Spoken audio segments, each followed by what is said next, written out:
Money shouldn't ruin love, but it often does. In so many families, the simple question of who's paying for groceries this month sparks tension that can simmer for days or even years. It's not just about splitting the bill. It's about splitting hearts, trust, and sometimes even the warmth at the dinner table. Today, let's talk about how to split bills without splitting hearts, and how to set budget boundaries that protect your most important relationships. First, let's face what nobody says out loud. Splitting cost isn't just a matter of math. It's emotionally loaded, tangled up with feelings about power, control, fairness, and even old, unspoken resentments. Maybe parents expect their adult children to help out, but never actually ask. Maybe those children feel pressured, but also guilty for wanting to say no. Siblings might keep score, even if they don't mean to, tallying up who paid for what and when. All these mixed feelings swirl beneath the surface, and when no one talks openly, financial silence turns into emotional noise. Suddenly, a conversation about money feels like a battle over love, loyalty, and respect. Why do family finances get so messy? The answer lies deep in our psychology. We all carry stories that shape how we handle money at home. A parent might think, "I paid for you your whole life, now you owe me." An adult child might feel, "I'm struggling, but I'm afraid to speak up." Or maybe someone wonders, "If I don't contribute, do I even belong here?"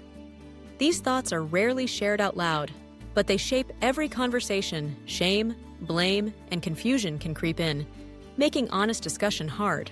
But here's the truth. You can love your family and still set limits. Boundaries aren't barriers, they're bridges to better understanding. You can set financial boundaries without losing emotional connection. In fact, healthy boundaries can help everyone feel safer and more respected. So, how do you actually talk about money in a way that builds connection, not conflict? Here are 3 practical tips to try at your next family meeting. First, define shared versus personal expenses. Instead of assuming everyone knows what's fair, say it out loud. Let's clarify what's joint and what's individual. For example, maybe groceries and rent are shared, but streaming subscriptions or special treats are personal. This clarity prevents the daily resentment that builds up over small things, like who drank the last soda or who hasn't chipped in for this month's internet bill. Second, use numbers, not emotion. When tensions run high, it's easy to say things like, "You never pay for anything." But the accusations just make people defensive. Instead, try being specific. The rent is $1,000. Can we agree on how to split that? Numbers are neutral. They keep the conversation focused on facts, not feelings or old grudges. Third, set a monthly check-in. Schedule a 10-minute calendar date to see if your budget still works for everyone.